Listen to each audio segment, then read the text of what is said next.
Welcome, Whispering Bee family. Tonight, we step into a story where love was built from nothing and quietly undone by desire, silence, and betrayal. Because sometimes the most dangerous endings don't begin with a storm, they begin with a whisper. There are some betrayals that announce themselves with screaming matches and shattered glass, doors slammed so hard the frame cracks, voices raised until the neighbors hear, the kind of destruction that leaves visible marks that everyone can see and understand. And then there are the other kind, the ones that happen in silence, where the destruction is so calculated, so precise, so methodical that by the time you realize what has happened, there is nothing left to hold on to, no debris to sweep up. No broken pieces to glue back together, just empty space where something whole used to be.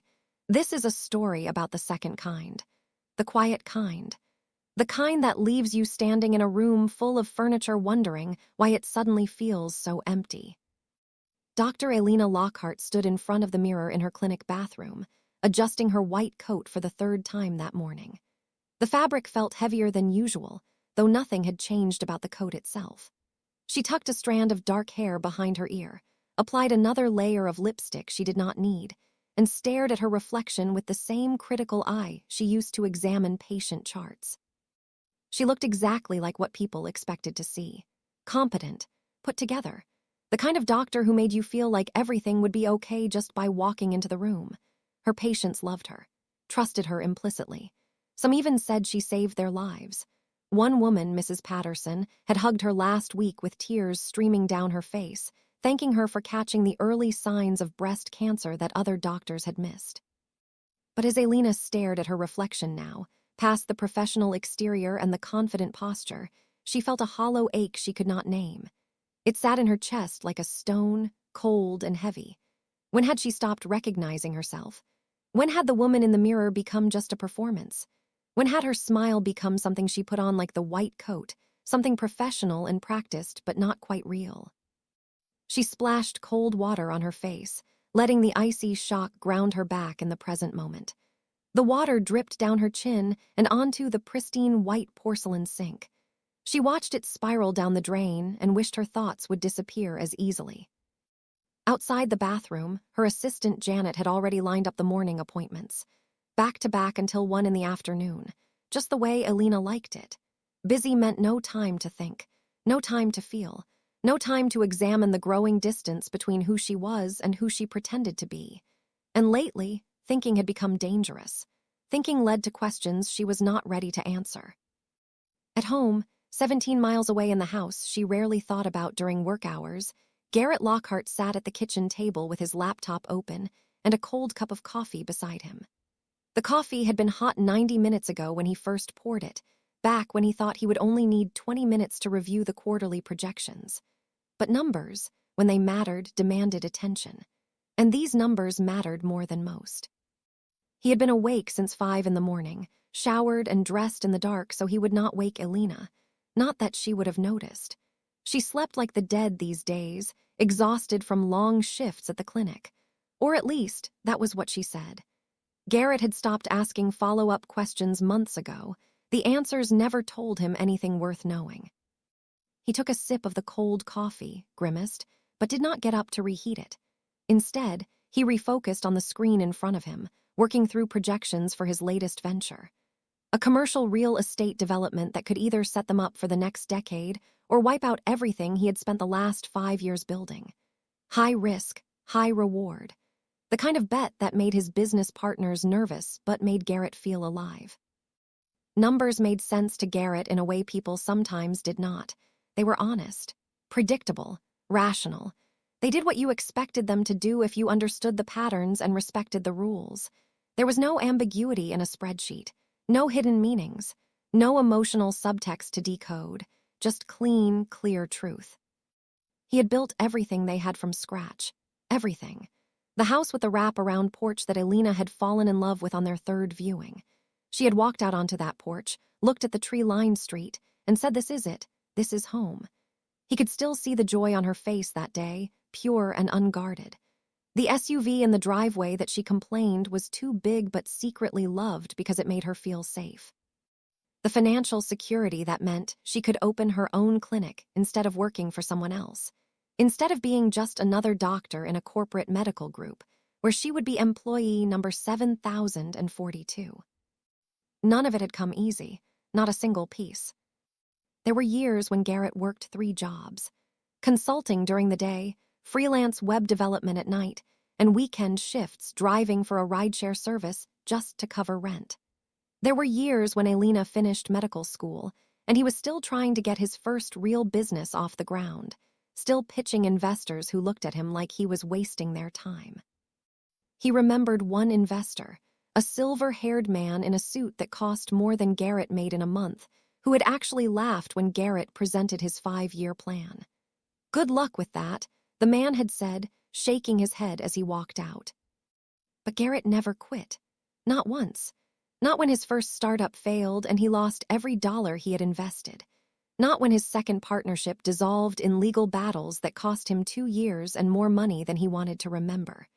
Not when people told him to get a real job, to stop chasing pipe dreams, to accept that some people were meant to work for others, not build empires. And now, sitting in the kitchen of the home he built, surrounded by the life he created through sheer force of will and refusal to accept failure, Garrett felt something he had never let himself feel before. Loneliness. Not the kind that comes from being alone. He had been alone plenty of times and never felt lonely. This was different. Deeper. This was the kind of loneliness that comes from being invisible to the one person who is supposed to see you, from sitting 3 feet away from your wife at dinner and feeling like you are in different rooms, different houses, different worlds. They had not made love in 4 months. Not really. There had been one night about 6 weeks ago, awkward and brief and mechanical, that felt more like obligation than desire, like something checked off a list. Maintain intimacy. Check. Before that, it had been even longer. Garrett could not remember the last time Alina had initiated anything, could not remember the last time she looked at him with want instead of tired familiarity. They did not fight. That might have been easier. Fighting meant you still cared enough to clash, to argue, to demand better. Fighting meant there was still something worth fighting for. Instead, they coexisted. Polite, functional, efficient. 2 people managing a household like business partners managing a failing company neither wanted to admit was sinking. They discussed grocery lists and bill payments and whose turn it was to take the car in for an oil change. They sent each other calendar invites for the rare dinner out. They communicated through shared documents and text messages that read more like inter-office memos than love notes. Garrett closed his laptop. He had a meeting at 11. Another potential investor. Another pitch. Another chance to prove he was worth betting on. Another opportunity to convince someone who had never struggled that struggle was what made you sharp. He grabbed his keys from the hook by the door, checked his reflection in the hallway mirror, and walked out, locking the door behind him with the muscle memory of 10,000 identical exits. Neither of them knew it yet, but that morning their marriage was already over. The death certificate just had not been signed. The funeral just had not been scheduled. The headstone just had not been carved, but the body was already cold. It just had not made the announcement yet. Alfred Delacroix did not need to be at the clinic that day. His condition was stable. His medications were working. His last blood work came back clean. His assistant could have handled the follow-up appointment, could have relayed any questions to the doctor, could have picked up the prescription refills. But Alfred rarely did things out of necessity. Necessity was for people who had no choice. Alfred always had choices, and he did things because he wanted to, because they interested him, because they served a purpose that had nothing to do with what other people thought he should do. And lately, he wanted to see Dr. Lockhart.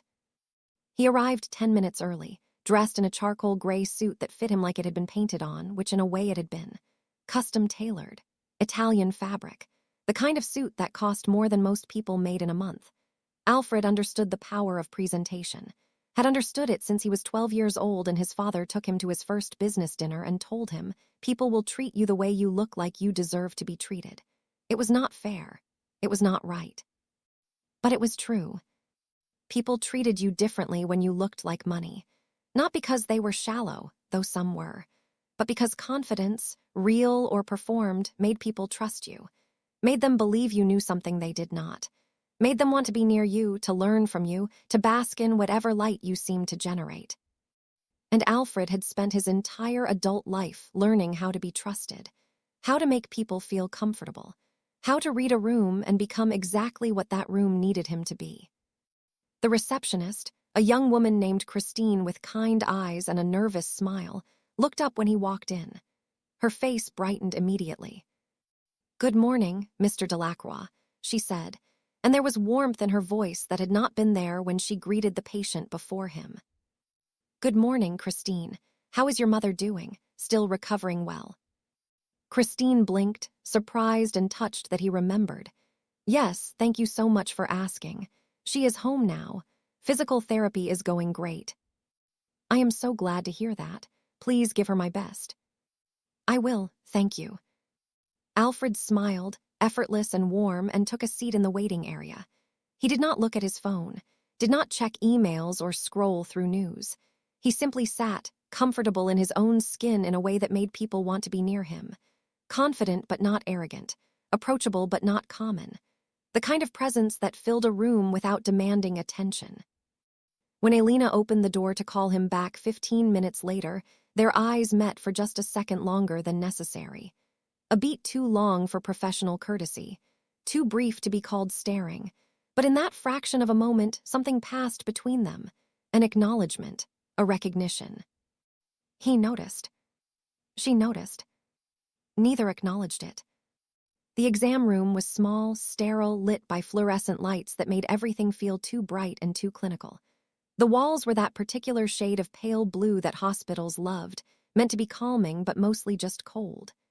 Alina washed her hands at the sink, her back to Alfred, taking longer than necessary. Scrubbing past the point of clean.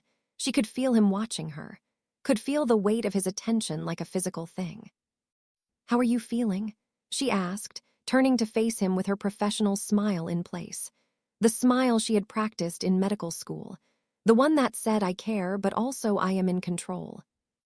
Alfred leaned back in the exam chair, relaxed in a way most patients never were in medical settings. "Better, much better. The treatment is working exactly like you said it would.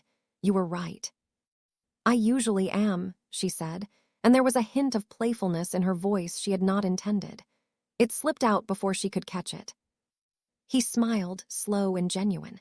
"I noticed that about you. You are not often wrong." She ignored the comment, pulling up his chart on the computer, focusing on the numbers and lab results because they were safe. Concrete, not weighted with subtext. "Your levels look good. Better than last month. I think we can start tapering the medication. Reduce the dosage by half, see how you respond, and reassess in 6 weeks." They talked through the plan, clinical and straightforward. Dosage adjustments, potential side effects, what to watch for, when to call if something felt off. Standard follow-up conversation. But underneath the medical jargon, underneath the professional distance, there was something else. A current, subtle but unmistakably present, like standing near power lines and feeling the electricity hum through the air even though you could not see it. Before he left, Alfred paused at the door, his hand on the handle. "Can I ask you something?" Alina looked up from her notes. "Of course." "Do you ever feel like you are living someone else's version of your life?" The question landed in a place she was not prepared for. It hit something deep, something she had been trying not to examine. She stared at him, caught off guard, searching for a response that would not reveal too much. That would not crack the professional facade she worked so hard to maintain. "Sometimes," she said quietly, and even she could hear the honesty in her voice. The admission, "Yes, sometimes I do." He nodded, as if that was the answer he expected, as if he had asked the question already knowing what she would say. "Me too." And then he left, the door clicking shut behind him with a soft, final sound. Alina stood in the empty exam room, his question echoing in her mind, bouncing around like a marble in a glass jar. She stood there longer than she should have, long enough that Janet knocked on the door asking if she was ready for the next patient. "Yes," she called out, "sorry, coming." But the question stayed with her long after his footsteps faded down the hall. long after she saw 3 more patients, long after she drove home that evening. Do you ever feel like you are living someone else's version of your life? Yes, God, yes. That night, Garrett came home late. Again, not unusually late, just the normal late that had become their new normal.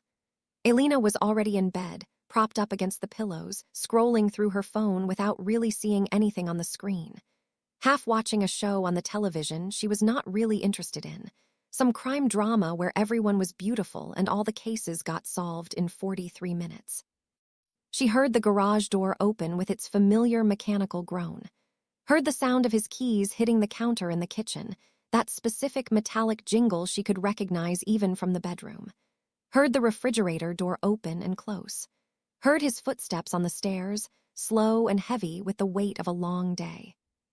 He appeared in the doorway a few minutes later, loosening his tie, pulling it free from his collar with practiced movements. "How was your day?" she asked, not looking up from her phone. "Long, yours." "Busy."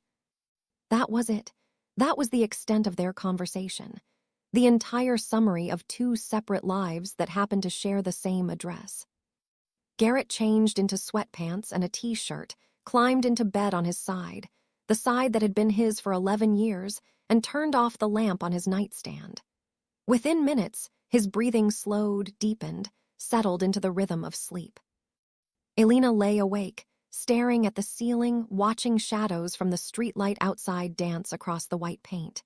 She listened to Garrett breathe, listened to the house settle, listened to the emptiness that had grown between them, so large now she could hear it like a presence in the room.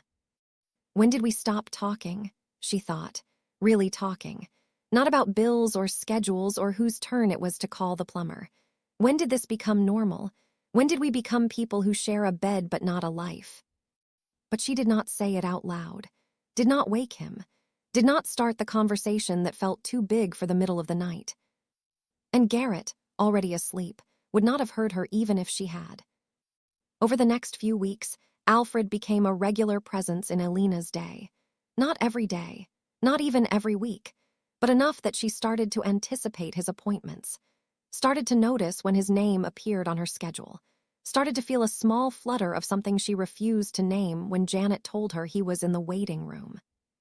He always arrived early, always dressed impeccably, always asked questions that had nothing to do with his health. "What made you want to be a doctor?" he asked one afternoon, after they had finished discussing his lab results. The usual answer would have been easy, something about helping people, making a difference, childhood dream, safe, generic, true enough to not be a lie but vague enough to not reveal anything real. But instead, she found herself telling him the truth. "My grandmother," she said, "she had Alzheimer's. I watched her disappear piece by piece. First she forgot names, then faces, then who she was. The doctors could not do anything except manage symptoms, make her comfortable. I wanted to be different. I wanted to fix things." Alfred listened in a way most people did not, without interrupting, without checking his phone, without that glazed look people got when they were waiting for you to finish talking so they could talk about themselves. "Do you ever take a day off?" he asked another time. "Rarely." "Why not?" She had laughed, a short, sharp sound without much humor in it. "Because if I stop moving, I might have to think about things I do not want to think about." "Like what?" "Like whether I am happy." The admission hung in the air between them. She had not meant to say it, had not meant to be that honest, but something about Alfred made the truth slip out before she could filter it. "Are you," he asked quietly, "happy?" She did not answer, could not answer, because the truth was too complicated and too simple at the same time. One afternoon, after his appointment, he lingered at the door again. It was becoming a pattern, a ritual. These extra moments that did not belong in a doctor-patient relationship, but that neither of them stopped. "I know a place that makes the best coffee in the city," he said casually, like the suggestion was spontaneous even though they both knew it was not. "Ever been to Crescent Cafe?" "I have not." "You should. I'm heading there now if you want to join." Alina hesitated, It was innocent, just coffee. She told herself that. Just two people grabbing coffee. She had 40 minutes before her next patient. 40 minutes she usually spent eating a protein bar at her desk and catching up on paperwork. Sure, she said, why not? Why not? As if she did not already know why not. As if the answer was not obvious. As if crossing that line was no big deal. The cafe was small, tucked into a side street downtown that she had driven past 100 times but never noticed. The kind of place that only locals knew about. It smelled like roasted beans and cinnamon and something baking in the back. Rich and warm and inviting. They ordered at the counter. Alfred insisted on paying despite her protests. They sat by the window where afternoon light filtered through and made everything look softer, more intimate than it should have been. This is nice, Alina said, wrapping her hands around the warm cup, letting the heat seep into her palms. Told you, Alfred replied, and his smile was genuine, unguarded. They talked about everything except medicine, books they had read, places they wanted to travel, childhood memories that shaped who they became. Alfred told her about growing up in a family where success was not optional, where expectations were sky high and failure was not discussed, just quietly punished. He told her about spending his 20s rebelling, dropping out of business school, backpacking through Europe with money he was not supposed to touch, before finally falling in line and becoming the man his father always wanted him to be. Alina told him about the pressure of medical school, the isolation, the constant feeling that she was one mistake away from failure, the imposter syndrome that made her check and recheck every diagnosis 3 times, the exhaustion that became so normal she forgot what it felt like to not be tired. An hour passed like 10 minutes. Time moved differently when you were actually engaged, actually interested, actually present in a conversation instead of just waiting for it to end. When she checked her phone and saw 3 missed calls from Janet at the clinic, reality crashed back in. I have to go, she said, standing quickly, suddenly aware of how long she had been gone. How unprofessional this was. Alfred walked her to her car. It was parked 2 blocks away in the clinic lot. They walked in comfortable silence, the kind that felt natural instead of awkward. Thanks for this, he said when they reached her car. I needed it. Me too, she admitted, and it was true. She could not remember the last time she had a conversation that did not feel like work. That night, lying in bed next to Garrett, who was already asleep, she thought about deleting Alfred's number from her phone, thought about canceling his next appointment, transferring him to another doctor, creating distance before this became something it should not become.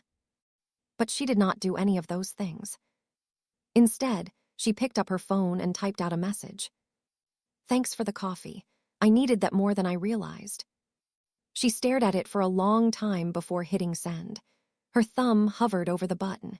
She could still stop this, could still delete the message and pretend this afternoon never happened. But she did not. She hit send. His response came seconds later, fast enough that he must have been holding his phone, must have been waiting. Anytime, Alina, anytime. And that was how it started. Not with a kiss, not with a confession, just with attention. The kind of attention that fills a space you did not realize was empty. The kind that makes you feel seen when you have been invisible for so long you forgot what being seen felt like. Garrett noticed the change before he understood what it meant. He was observant like that, always had been. It was what made him good at business.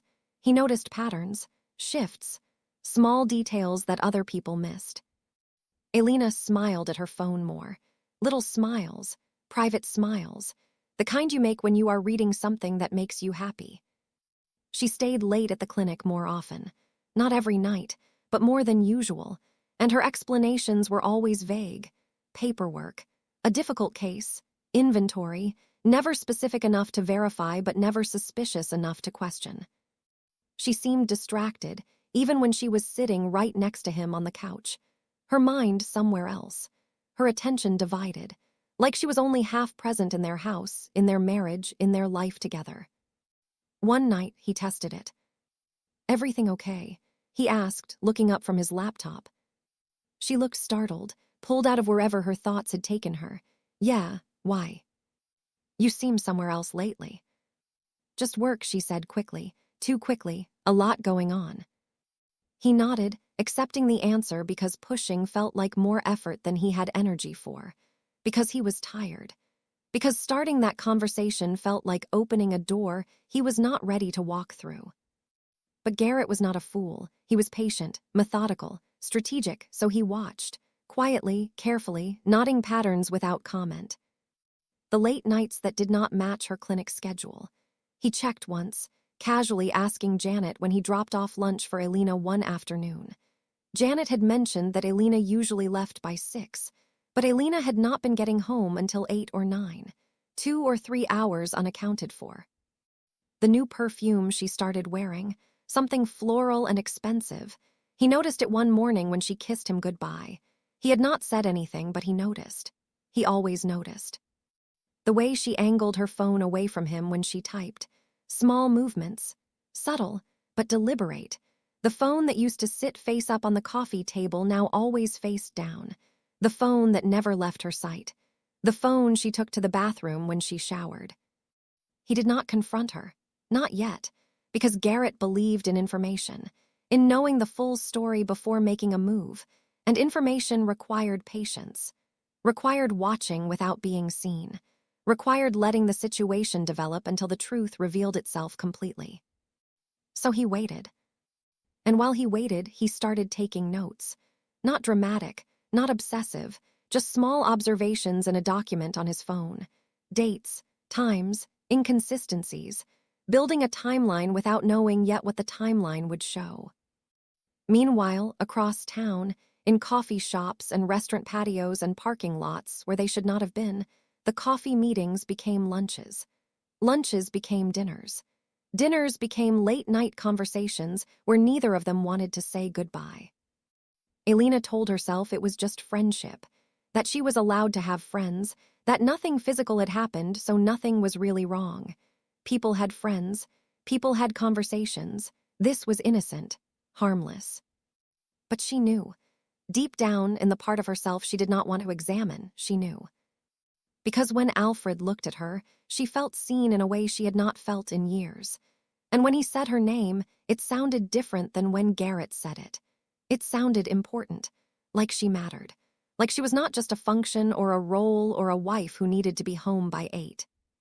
She felt alive, awake, present, all the things she had stopped feeling somewhere along the way in her marriage. And that feeling, that rush, that sense of being wanted, became something she was not ready to give up. One night, after a dinner that lasted 3 hours at a restaurant 40 minutes out of town, where no one they knew would see them, Alfred walked her to her car. The parking lot was nearly empty, lit only by a single streetlight that cast long shadows across the pavement. "I should go," Alina said for the 3rd time, but she did not move, did not reach for her door handle, did not take a single step away from him. Alfred stepped closer, close enough that she could smell his cologne, something woodsy and expensive. You say that every time, but you never want to. She looked up at him, her heart racing so fast she could hear it in her ears. This is complicated. I know. We should not. I know that too. But neither of them moved. The space between them felt electric, dangerous, inevitable. Like standing on the edge of a cliff knowing you are going to jump but not knowing what is at the bottom. And then he kissed her. Soft at first, gentle, testing, giving her a chance to pull away, giving her an out if she wanted it. But she did not pull away. Instead, she leaned in, let herself fall, let the kiss deepen, let his hands find her waist, let herself feel wanted and alive and reckless. When they finally broke apart, both breathing hard, Alina felt the ground shift beneath her, felt the line she had been dancing around for weeks finally, irrevocably crossed. She had done it, the thing she swore she would never do, the thing she judged other people for, the thing that changed everything. "I should go," she whispered again, and this time her voice was shaking. This time, he let her. But they both knew it was already too late. The door was open, the boundary was crossed, and there was no going back. That night, Alina drove home in a daze, her lips still tingling, her hands shaking on the steering wheel. She parked in the driveway and sat in the car for 10 minutes, staring at the house she shared with Garrett. The lights were on in the living room. He was probably watching television or working on his laptop, waiting for her, not worried, not suspicious, just waiting the way he always did. Guilt crashed over her in waves, cold and suffocating. She thought about walking in and confessing everything, just saying it all out loud, ending this before it went further, before more damage was done. But the thought of losing what she had found with Alfred felt unbearable. The thought of going back to the hollow existence she had been living felt worse than the guilt. So she did what people do when they are caught between two impossible choices. She did nothing. She walked inside, kissed Garrett on the cheek like everything was normal, said she was exhausted, said she was going to bed. He barely looked up from his laptop. "Long day?" he asked. "Yeah, I'm going to bed." "Okay, sleep well." She lay in the dark next to him, listening to him type on his laptop in the other room, replaying the kiss over and over in her mind, hatting herself and missing Alfred in equal measure. And that was how the affair truly began. Not with a decision, not with a plan, but with silence, with self-deception, with the willingness to live in two worlds at once and pretend the collision would never come. Over the following weeks, the affair became something Alina could not control. Every time she told herself it was the last time, Alfred would send a message that pulled her back in. Every time she felt the weight of guilt pressing down on her chest, he would remind her how alive she felt when she was with him. They met in hotel rooms on the outskirts of town, places where no one would recognize them, places with names like Extended Stay and Comfort Inn, places that rented rooms by the hour and did not ask questions. Alfred always paid in cash, always parked his car where it could not be seen from the road. Alina always parked in the back, away from the main entrance. They had a system, a routine: text first, wait 15 minutes, never arrive together, never leave together. The first time they made love, Alina cried afterward. Not from regret, though that was there too, but from the overwhelming relief of being wanted, of being touched like she mattered, of being looked at like she was beautiful instead of just functional. Alfred held her, stroking her hair, whispering that it was okay, that she deserved this, that she deserved to feel good, that she was not doing anything wrong, that sometimes people just needed connection. And she believed him, because it was easier than believing the truth, because the truth was too ugly to look at directly. Meanwhile, at home, Garrett continued his quiet observation. He hired a private investigator, a man named Kenneth Rivera who came highly recommended by a business associate. Kenneth was expensive, charging $200 an hour plus expenses, but he was thorough, professional, discreet. Garrett met him at a coffee shop, handed him a folder with basic information, and gave him one instruction. "I need to know everything, where she goes, who she sees, everything." Kenneth nodded. He had done this work before. He knew what Garrett was really asking. "How long do you want me on this?" "Until I tell you to stop." Within 2 weeks, Kenneth had photos, timestamps, license plates, hotel receipts pulled from credit card statements, a timeline that told the whole story in painful, undeniable detail. He presented it all to Garrett in a manila folder at the same coffee shop where they first met, laid it out on the table like evidence in a trial, which, in a way, it was. Garrett looked through everything slowly, methodically, his face never changing, never showing anger or pain or surprise, just absorbing information the way he always did. When he finished, he looked up at Kenneth. "This is good work, thank you. Do you need anything else?" "Not right now. I will let you know." Kenneth nodded and left, knowing better than to ask questions or offer sympathy. This was business, nothing more. Garrett sat alone at the table for a long time after Kenneth left, staring at the photos. There was Alina, walking into a hotel with a man who was not her husband. There she was, laughing at something he said. There she was, touching his arm, looking at him the way she used to look at Garrett. He felt something crack inside him, something fundamental, not his heart. That would come later, but his trust, his belief in the world as he understood it, the foundation he had built his entire life on. But instead of falling apart, instead of confronting Alina, instead of doing what most people would do, Garrett did something unexpected. He started researching Alfred Delacroix. His businesses, his investments, his partnerships, his assets, his liabilities, his vulnerabilities. And what Garrett found was interesting, very interesting. Alfred was wealthy, yes. Successful, absolutely. Influential in certain circles without question. But he was also over-leveraged. His empire was built on credit, leverage, and carefully maintained relationships. He had assets, but they were mostly tied up. He had income, but it was spoken for. He had the appearance of security, but underneath, the foundation was fragile. One wrong move, one unexpected loss, one partnership gone bad, and the whole thing could collapse. Garrett smiled for the first time in weeks. Not a happy smile, not a joyful smile, but a knowing smile. The smile of a man who just found the answer to a question he did not know he was asking. Because Garrett understood something most people did not. Revenge was not about anger. It was not about emotion. It was about strategy, about finding the pressure point and applying exactly the right amount of force. And Garrett was very, very good at strategy. He made the first move a month later. A casual email to Alfred, sent through a mutual business connection. Professional. Friendly. Introducing himself as a potential investor who had heard good things about Alfred's commercial real estate ventures. Alfred responded within an hour. Interested.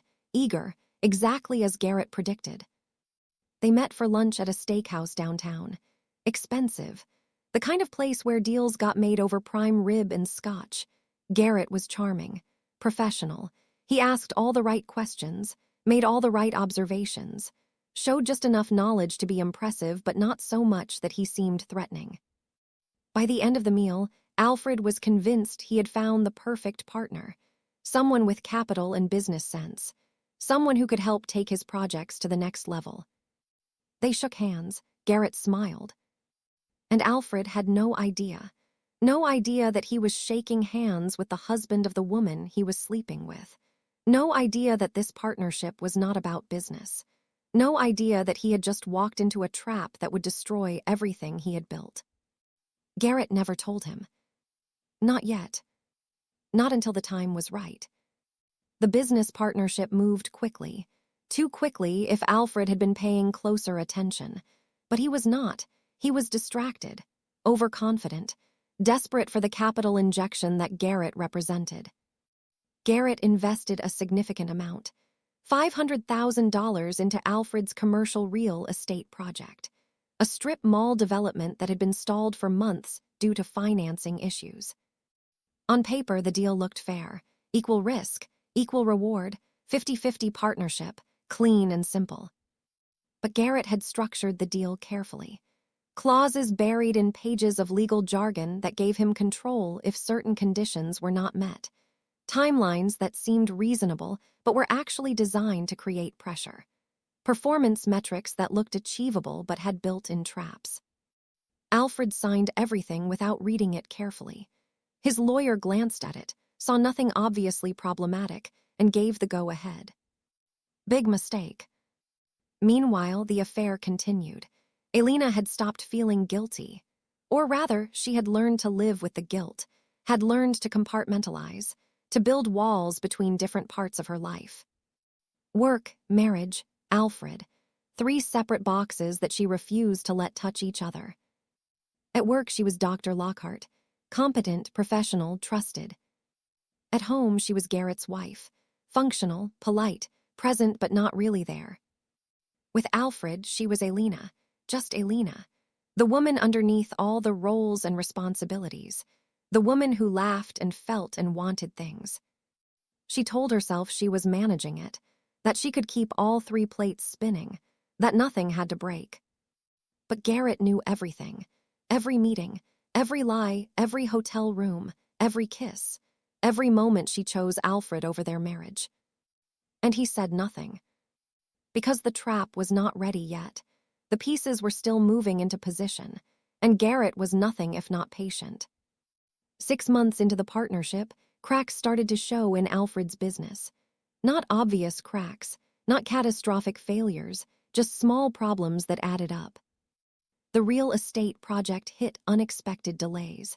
Permits that should have been approved got denied for technical reasons. Environmental surveys came back requiring additional expensive assessments. The contractor that Alfred had lined up suddenly backed out, citing scheduling conflicts. The replacement contractor charged 30% more.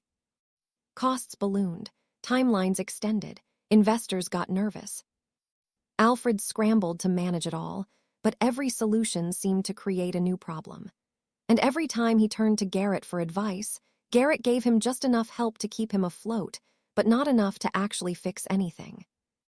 It was masterful, surgical, invisible. Because Garrett was not causing the problems directly. He was just positioning pieces on a board, making suggestions that sounded helpful but led Alfred deeper into trouble, recommending contractors who were unreliable, connecting him with investors who would pull out at the worst possible moment, offering solutions that looked good on paper but had hidden costs. No one could trace the problems back to Garrett because he was not doing anything obviously malicious. He was just being a business partner, offering advice, making introductions, trying to help. And Alfred trusted him. Why would not he? Garrett was calm, professional, supportive, never showed anger, never showed suspicion, just steady, reliable partnership. Alfred had no idea. He was being destroyed from the inside out. The pressure mounted. Alfred started to feel it in ways he could not quite articulate. His other investments began to suffer as he poured more money into the failing real estate project. Cash flow tightened. Relationships with other partners strained. The confident, untouchable man Alina had fallen for started to show cracks. He became irritable during their meetings, distracted, short-tempered in ways he had never been before. One night, after they made love in their usual hotel room, Alfred lay on his back staring at the ceiling in silence. The room smelled like cheap air freshener trying to cover old cigarette smoke. The bedspread was thin and scratchy, nothing like the life Alfred was used to. "You okay?" Alina asked, propping herself up on one elbow to look at him. "Just work," he muttered. "Want to talk about it?" He looked at her then, and for the first time since she had known him, she saw fear in his eyes. Real, genuine fear. "I think I might lose everything, Alina." She sat up, suddenly concerned, wrapping the sheet around herself. "What do you mean? What is happening?" He told her about the project, the delays, the mounting costs, the pressure from investors, the money he was hemorrhaging trying to keep everything afloat. He did not mention Garrett by name, not wanting to bore her with business details, but he talked about his business partner, how things were not adding up, how he felt like he was losing control, how every move he made seemed to make things worse. Alina listened, stroking his arm, offering comfort the only way she knew how. She had no idea, no conception, no hint of understanding that the man causing Alfred's unraveling, the partner he was complaining about, was the same man she went home to every night. The same man who made her coffee every morning. The same man who asked if she needed anything from the grocery store. The same man who slept 3 feet away from her in the same bed they had shared for 11 years. She had no idea she was sleeping with both the victim and the architect of his own destruction. Garrett played the long game, never rushed, never showed his hand, never let emotion dictate his moves. He attended business dinners with Alfred, shook his hand, complimented his business acumen, offered encouragement when things got tough, played the role of supportive partner perfectly. Alina thought Garrett was clueless. Alfred thought Garrett was an ally. Both were catastrophically wrong. The final blow came almost a year after the affair began. Garrett waited until the timing was perfect, until Alfred was desperate enough, until the pressure was unbearable. He presented Alfred with an opportunity, a deal that would solve all his financial problems in one move. A merger with a company that had the resources to absorb the failing real estate project and turn it profitable. The company was legitimate. The offer seemed generous. The terms looked fair. Alfred was desperate, drowning, grasping for anything that looked like a life preserver. He did not read the fine print as carefully as he should have, did not have his lawyer review every clause, did not question why this miraculous solution appeared exactly when he needed it most. He trusted Garrett, and that trust destroyed him. The merger went through, papers signed, champagne popped, handshakes all around. But within weeks, it became clear that Alfred had signed away more than he realized. The terms Garrett had buried deep in the contract gave him control of not just the real estate project, but several of Alfred's other ventures. Authority to make decisions without Alfred's approval. Power to restructure. Power to sell. Power to dismantle. By the time Alfred realized what had happened, it was too late. He had been outmaneuvered. Legally. Completely. Irreversibly. He called emergency meetings with his remaining partners, consulted lawyers, looked for ways out of the contract he had signed. But Garrett had been too thorough, too careful. Every clause was legal, every move was defensible. There was no loophole, no escape hatch, no way to undo what had been done. Alfred lost millions, then his reputation, then his influence, then his identity. People stopped returning his calls. Investors pulled out of other projects. Partners distanced themselves, not wanting to be associated with someone who had made such a catastrophic business mistake. The man who once walked into rooms and commanded attention was now someone people avoided. The name that used to open doors now closed them. Alfred Delacroix, the man who had everything, was left with nothing.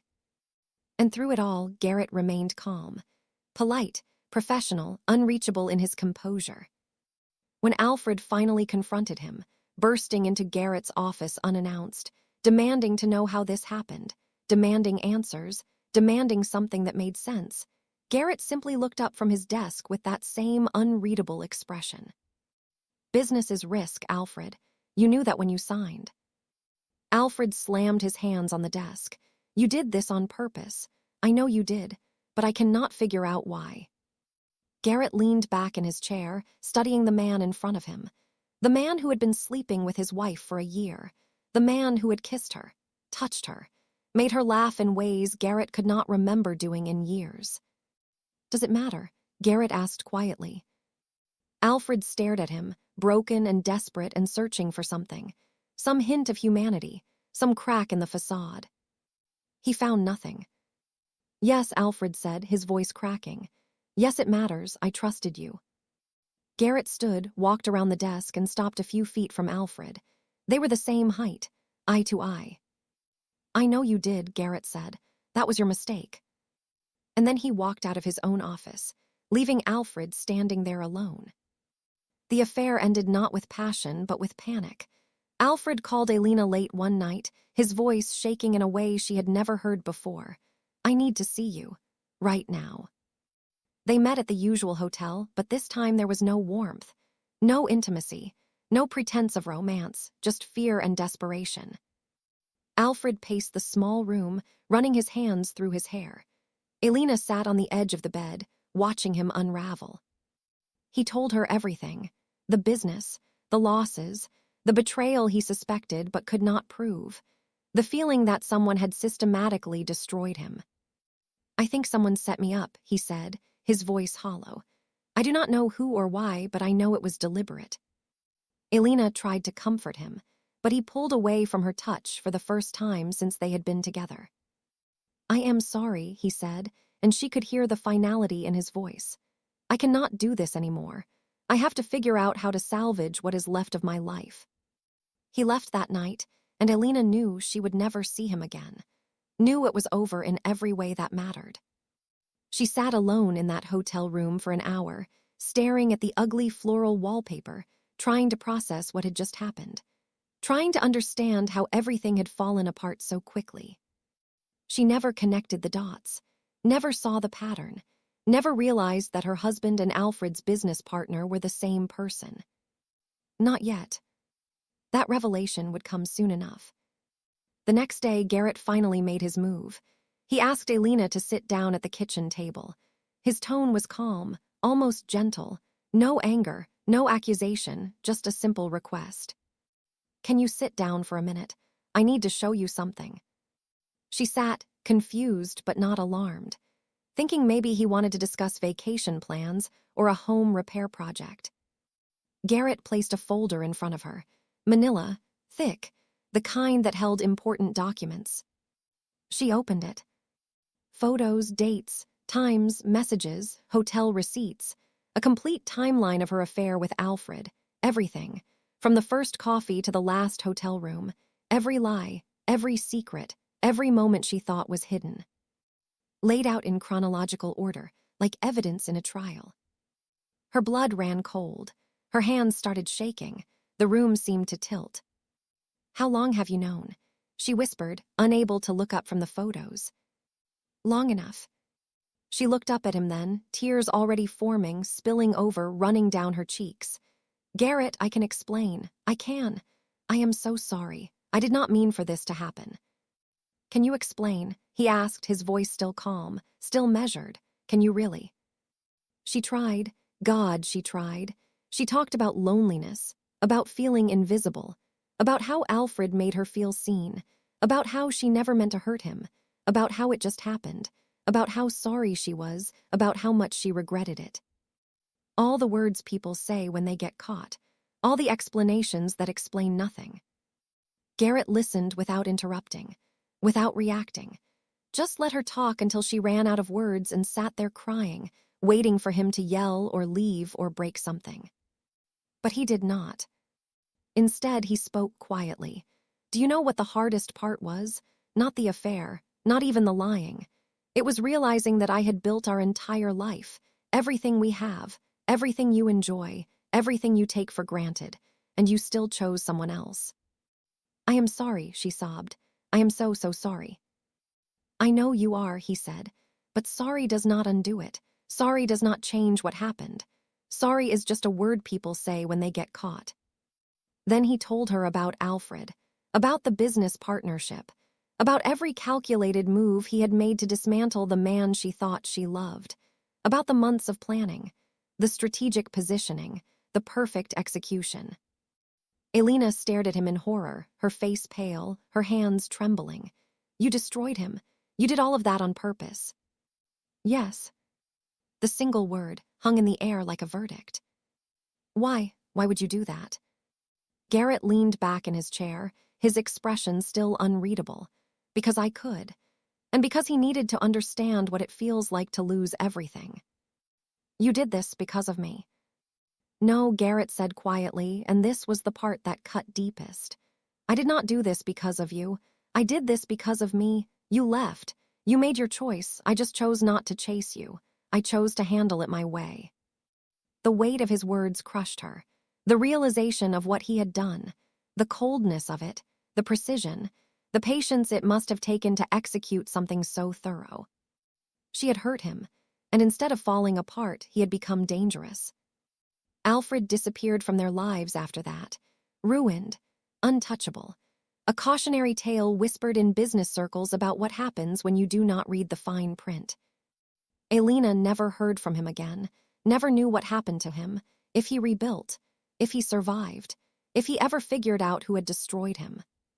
She stayed in the marriage, but everything had changed. Everything.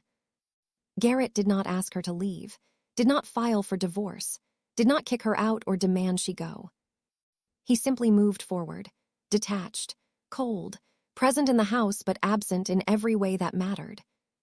The marriage did not explode. It hollowed out, and somehow that was worse. At first, Alina tried to fix it.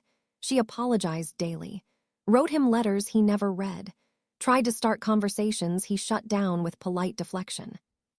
She begged, she cried, she promised to do better, to be better, to earn back his trust. But Garrett was done, not angry, not vengeful anymore, just done. He still came home on time, still paid the bills, still asked if she had eaten dinner. But he no longer looked at her the same way, not with anger, not with disappointment, not even with sadness. Just absence, complete and total absence. And somehow, that hurt more than anything he could have said or done. Weeks turned into months. They spoke when necessary, about schedules, finances, home repairs, the clinic, logistics. Never about them. Never about the affair. Never about feelings or future or whether this marriage was worth saving. One night, Alina tried again, desperate, aching for any kind of connection. "Garrett, can we talk? Really talk?" "We are talking," he replied, not looking up from his laptop. That was the moment she understood. He was not avoiding the conversation. He had already had it. With himself. In the weeks after he found out. In the months while he was destroying Alfred. In the quiet moments when he decided what his life would look like going forward. And he had already moved on from needing her answers, from needing her explanations, from needing her at all. At the clinic, Alina returned to being Dr. Lockhart, composed, professional, trusted, competent. But the confidence was gone, hollowed out. A performance she gave because people expected it, but that felt thin and fragile. Every patient she reassured, every life she touched, every diagnosis she made, it all felt hollow against the weight of what she had done. She thought about Alfred sometimes, wondered where he was, if he blamed her, if he ever thought about her, if he had figured out that his business partner was her husband. But mostly, she thought about Garrett, about the man she had broken, the man who had loved her enough to build an entire life around her, the man who had worked 3 jobs so she could focus on medical school, the man who had never quit on anything in his life. Until he quit on her. Months passed, time doing what time always does, softening sharp edges, making unbearable things bearable, turning crisis into routine. From the outside, they looked better, functional. They laughed occasionally, carefully, at things that were safe to laugh at. They shared meals without overt tension. They attended social events together and played the role of married couple convincingly enough that most people did not notice the emptiness underneath. Garrett stopped questioning her schedule, stopped wondering where she was or who she was with. But not because he believed in her again, not because he had forgiven her, not because trust had been rebuilt. Because he no longer needed to. That part of him, the part that depended on her honesty, the part that was invested in her choices, was gone. Amputated. Removed so cleanly she had not even noticed it happening until it was already done. Replaced by something calmer, something detached, something that looked like peace but was actually indifference. Alina realized it slowly, painfully. Like watching a photograph develop and seeing something you did not want to see come into focus. Garrett had not forgiven her. He had simply stopped investing emotional energy in her, had redirected that energy elsewhere, into his work, into his hobbies, into himself.